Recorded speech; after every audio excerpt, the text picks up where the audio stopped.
We'll just go ahead and, Will, if you just talk a little bit about your experience and what it meant to you personally, and then we'll open it up for questions. Okay. First of all, it was a great opportunity. I was very excited to even have the opportunity to try out. Then once I got there, I just played my normal games, tried to play hard, make plays for everyone on the court. The coaches were great.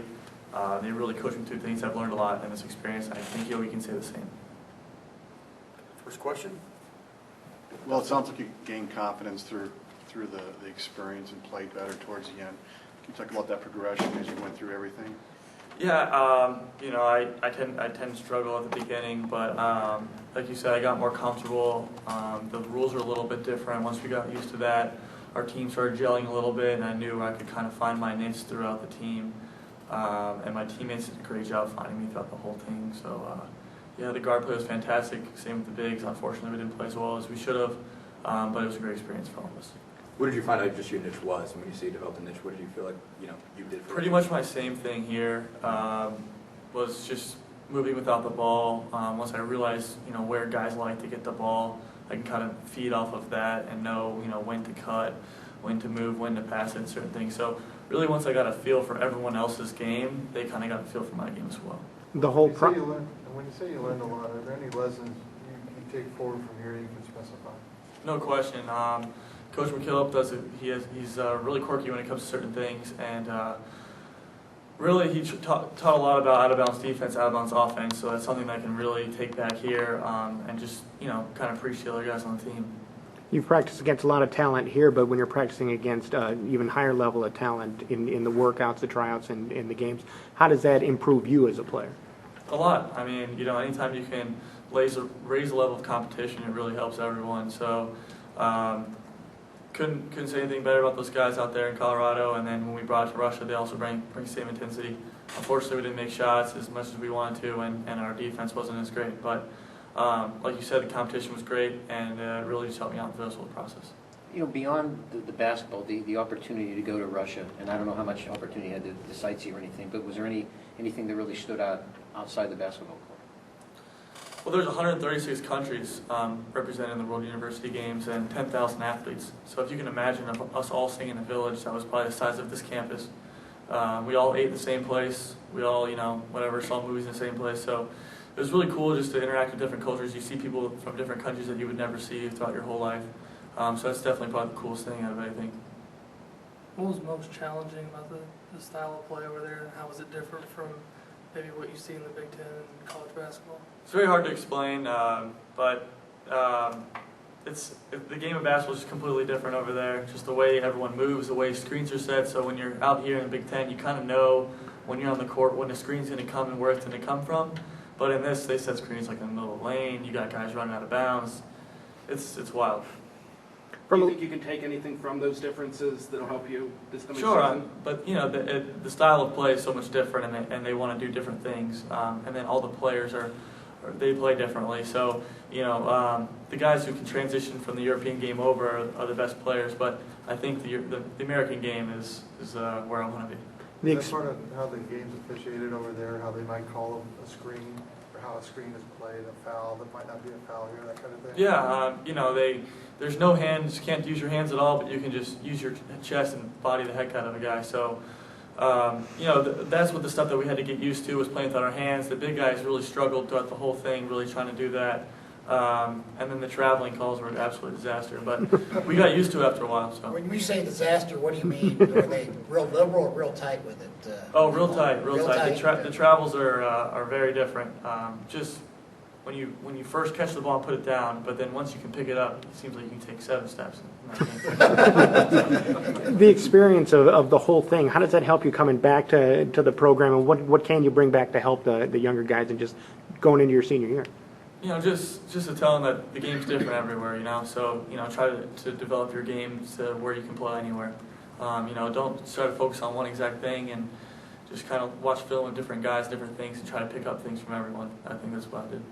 How do you think your game has developed, not only just over there, but also just through this whole summer, basically? Where do you feel like you're a better player for that experience, but also for everything you've done, just development-wise, all summer? I think just mentally, I've become a better player over the summer. Just I've learned a lot actually this summer through not only the Colorado experience and Russia experience, but also here, being the oldest guy and kind of learning just the nuances that my freshman and sophomore year, I was just so scared of the older guys that I just wanted to play hard and show them that I could do that. But now that I'm older, that I can kind of sit down and really just analyze the game. So I think mentally I've learned a lot.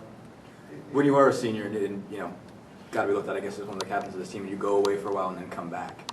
What's that part of it like when you've kind of been away from the team, for that period when they've kind of had some time to gel together, and then you come back as, kind of a leader guy and have to kind of take that role back? Well, I mean, the guys who have been here throughout the summer who have became leaders on our team, there's no question that I'm going to let them continue doing that because it's the best for our team to have a group of leaders than just one or two. So really it's actually exciting when I came back to see other guys kind of do the things that I would want them to do. And also just the freshmen, the strides that they've made throughout just 6 weeks has been absolutely incredible. Can you expound upon that a little bit, just in terms of, what they've done this summer to get themselves ready? I thought we were talking about me, man. USA. No, the freshmen, man, they've really done it all. Just you can tell by their work ethic, they've started to change throughout that. Every guy coming into from high school doesn't really know exactly what it's like. So just to see them kind of embrace the work that needs to be put in, and then they can see it themselves how good they're getting. It's really good. Do you have a moment on the court during the games that really stands out to you that you're going to hold on to? No, not really, but I think the moments off the court and even, during timeouts and when we're making big runs and stuff like that, just to see the pride that everyone took for wearing that USA jersey, unfortunately, we couldn't medal, but everyone really played to a certain level just because it said USA on the jersey. I think it's something really special that I might not be able to experience again. What did that mean to you to stand in the mirror and see that? Believe it or not, I didn't look at myself in the mirror, but when I looked down, it did mean a lot. Just putting the jersey on. Actually, even the picture day when we first got them in Colorado, everyone was so excited. And I unfortunately don't have Twitter or Instagram or Facebook, but everyone else was snapping a ton of pictures. So, Was there anybody on the team that you became good friends with that you look back and say, "Wow, I can't believe I just didn't think I would be that good of a friend with the guy"? Was there anybody that you became particularly close with? No question. We had 4 guys in a room, so Yogi and I were together, and then Luke Hancock and Spencer Dinwiddie from Colorado were my 2 roommates, and we became pretty close. I actually knew Luke before going on this, so when I saw him in Colorado, we were kind of like, all right, listen, I'll let you score, you let me score. But we both wanted to make the team, and so it was exciting to both get our names called. But another guy, Alex Kirk from New Mexico, him and I kind of hit it off. So, but everyone on the team, was absolutely great throughout the whole experience. What was it like going through the experience with Yogi, and how did it help maybe your relationship with him or change anything with him? Well, we still don't like each other, so that's about it. Consistency is important. Obviously, Yogi and I were excited to make the team, and we obviously both wanted to, and he was playing absolutely fantastic in Colorado, so I knew he was a lock. It was more of me that was on the fence. So for us both to get our names called to get to play there was a great experience for us. What was the most exotic and/or best meal you had over there? Something you'd never tried? Oh, well, the food was absolutely fantastic. I think there was a chef from the Olympics that was there, so really I ate. You say it, I ate it there. I'm actually, the guys on the team make fun of me because I'll eat anything. I'll try it at least. What's the worst that can happen, So, There's a lot of bad things. You just mentioned just all the pride that goes into just playing with that uniform and everything. I guess considering all that, I guess how tough was it not to medal? You guys obviously did a lot, but Yeah, it was tough. The team morale went very down after we realized that we couldn't medal. But the thing was, we recuperated, took the day off the next day afterwards, and then came back and played 3 fantastic games, and really put our team over the top. So, we finished, after we realized we couldn't medal, we finished the highest that we possibly could. So it almost felt like a medal to us. Thanks a lot. Well,